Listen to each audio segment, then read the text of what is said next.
镜头转来咱国内，咱来关心早起的地动。针对今仔日早起7:58发生的这个大地动，总统府即马已经通知总统任免10点的时，总统会去中央灾害应变中心视察。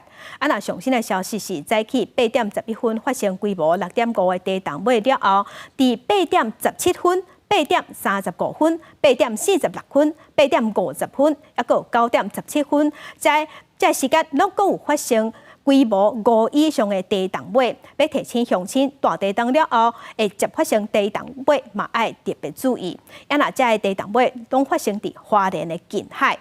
针对早起7:58花莲发生规模7.2的大地动，还超过1分钟。上大的震度是伫花莲的和平有6强。了后发生几若届的地动尾，目前台北捷运、机场捷运、高铁、台铁拢已经暂时停止营运。不过台北捷运伫9:02的时已经恢复通行。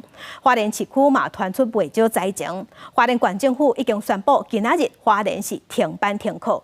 目前已经知影有2栋厝倒去，一寡道路嘛已经放弃。不过目前伤亡的状况也等待了解。咱来看上新的画面。伫花莲北平街一栋5层楼的建筑物，一栋白色的建筑物，因为受早起大地动的影响，规栋建筑物规个起去。目前知影3楼的住户好佳在又走出来。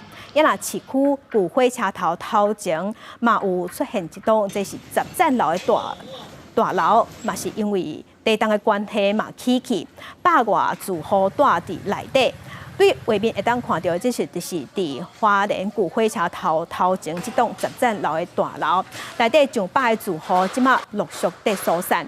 这栋大楼1楼是早顿店，完全拢封地伫涂骹底。目前消防人员已经赶紧去抢救，目前嘛也毋知影有偌济人封地伫内底。另外，伫花莲的中德山区嘛，因为大地动的关系，规片山壁拢放弃。目前伤亡的状况嘛，等待了解。中央灾害应变中心即马已经赶紧通报高雄、台南、屏东的消防队、特殊队，赶紧去花莲支援救灾。